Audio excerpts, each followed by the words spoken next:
بسم اللہ الرحمن الرحیم لک الحمد یا اللہ والصلاة والسلام علیک یا رسول اللہ وعلی آلک واصحابک یا حبیب اللہ اما بعد فاعوذ باللہ من الشیطان الرجیم بسم اللہ الرحمن الرحیم۔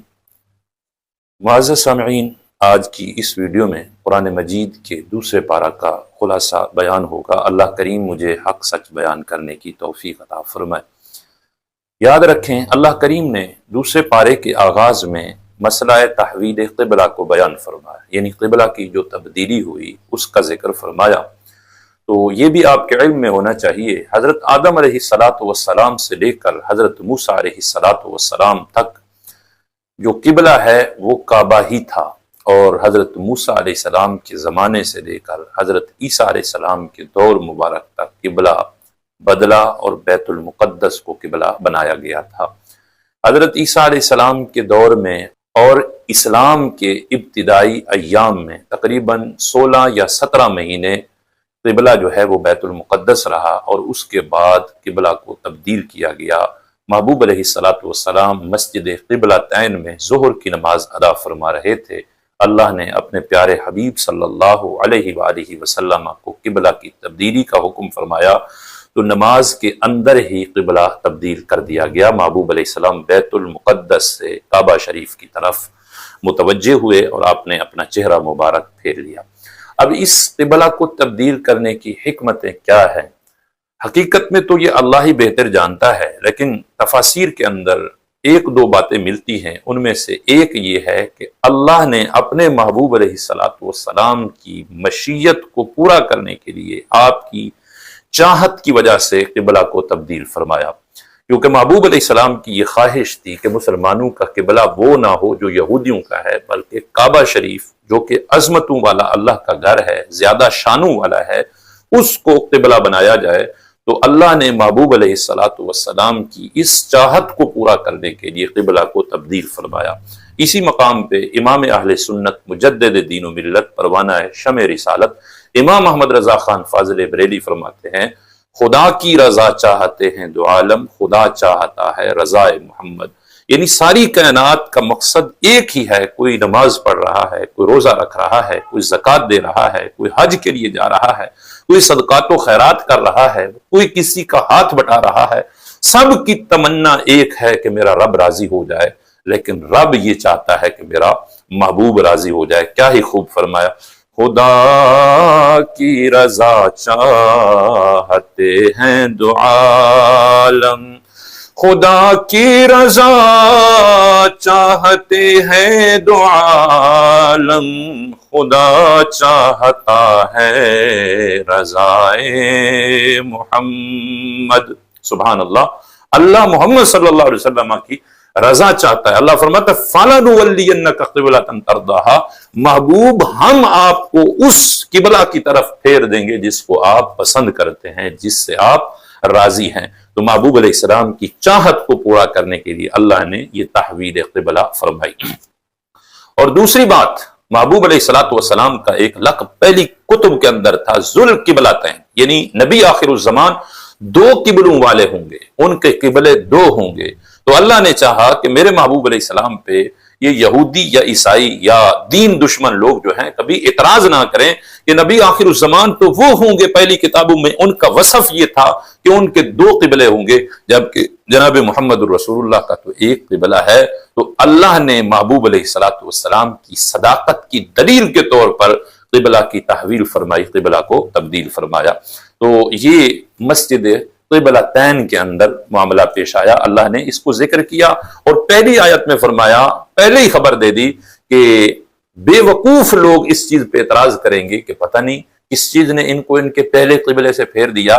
تو اس سے یہ بھی پتہ چلتا ہے کہ جو دین پہ اعتراض کرنے والے لوگ ہیں، بغیر سوچے سمجھے دین پہ انگلی اٹھاتے ہیں، اللہ انہیں احمق اور بے وقوف فرما رہا ہے، وہ یہودی ہوں یا وہ مشرکین مکہ ہوں یا منافق ہوں جو طرح طرح کی باتیں کر رہے تھے کہ ان کو تو ابھی تک یہ بھی نہیں پتا کہ ہمارا قبلہ کون سا ہے۔ اللہ نے فرمایا قل للہ المشرق والمغرب یہدی من یشاء الی صراط مستقیم، اے میرے پیارے حبیب آپ فرمائیں کہ اللہ کے لیے مشرق و مغرب ہے، ہم کسی جگہ کی عبادت نہیں کرتے، ہم کسی مکان کی عبادت نہیں کرتے، کسی عمارت کی عبادت نہیں کرتے، ہم تو اللہ کو معبود سمجھتے ہیں، صرف اسی کی عبادت کرنے والے ہیں۔ ہمارے رب نے پہلے بیت المقدس کا حکم دیا تھا، ہم اس طرف رخ کر کے نماز پڑھ رہے تھے، مالک کریم نے اب کعبہ کا حکم فرمایا ہے تو ہم نے اس کو قبلہ بنا دیا ہے۔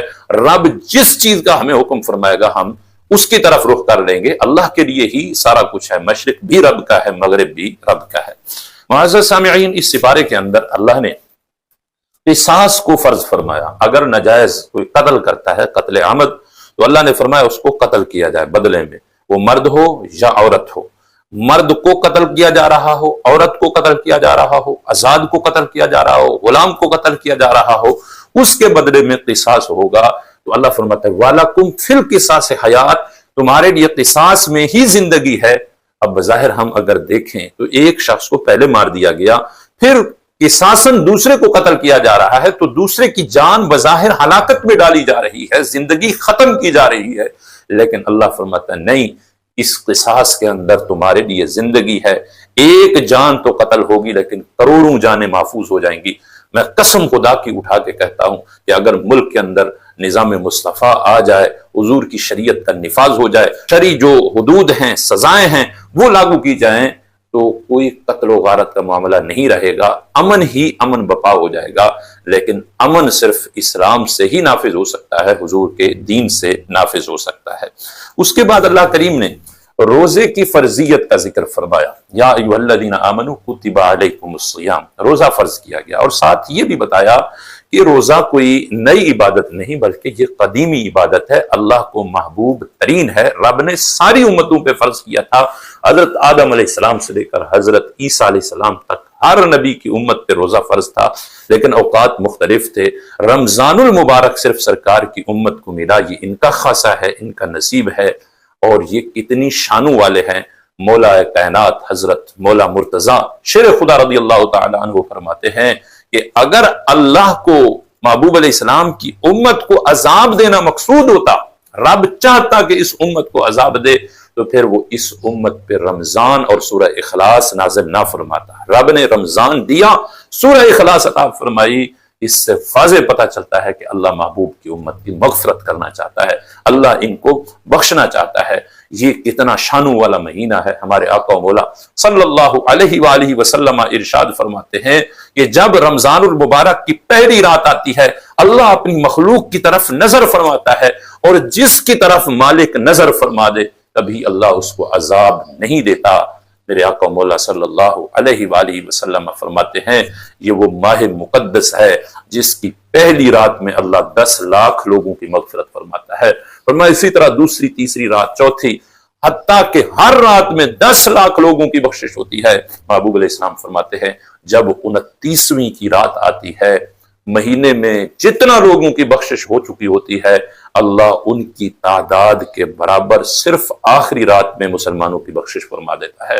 تو یہ رمضان کا مہینہ ہے ہی بخشش کروانے کے لیے، لیکن اس کے لیے ہمیں تیار ہونا چاہیے، اللہ کی رحمت کا حقدار بننے کی کوشش کرنی چاہیے۔ جس شخص کو پتہ ہی نہیں کہ رمضان ہے ہی کیا، جس طرح پہلے اس کا ماحول چل رہا تھا، نہ نمازوں کا پتہ تھا، نہ روزے کا پتہ تھا، کسی چیز کا پتہ نہیں تھا، اب بھی اگر وہی حالت ہے تو ایسا شخص تو پھر تباہ و بربادی کا ہی مستحق ہے۔ جس طرح محبوب علیہ السلام نے حضرت جبریل کی دعا پہ آمین کہا تھا، ممبر پہ چڑھتے ہوئے حضرت جبریل نے یہ دعا کی تھی کہ یا رسول اللہ، جو شخص رمضان المبارک کو پائے اور اس کا احترام کر کے اپنی بخشش نہ کرائے وہ تباہ و برباد ہو جائے۔ تو حضور علیہ السلام نے فرمایا تھا آمین، ہاں واقعی وہ تباہ و برباد ہو جائے۔ اسی طرح 2 اور باتیں بھی تھی جن کے لیے حضرت جبریل علیہ السلام نے دعا کی کہ ایک تو وہ شخص جو بوڑھے ماں باپ کو پائے اور ان کی خدمت کر کے بخشش نہ کروا سکے، ایسا شخص بھی تباہ و برباد ہو جائے۔ میرے آقا نے فرمایا آمین۔ اور تیسرا شخص تھا کہ جس کے سامنے سرکار دو عالم صلی اللہ علیہ وسلم کا اسم گرامی آئے اور وہ حضور کی ذات پہ درود و سلام نہ پڑھے، وہ بھی تباہ و برباد ہو۔ میرے آقا نے اس پہ بھی آمین فرمایا تھا۔ تو اے رمضان کے روزے چھوڑنے والے، اے رمضان کا احترام ترک کرنے والوں، سوچو تو صحیح تمہارے خلاف دعا کون کر رہا ہے؟ جبریل امین جو فرشتوں کے سردار ہیں، اور اس دعا پہ آمین کہنے والی ہستی کون سی؟ وہ سید المرسلین ہے،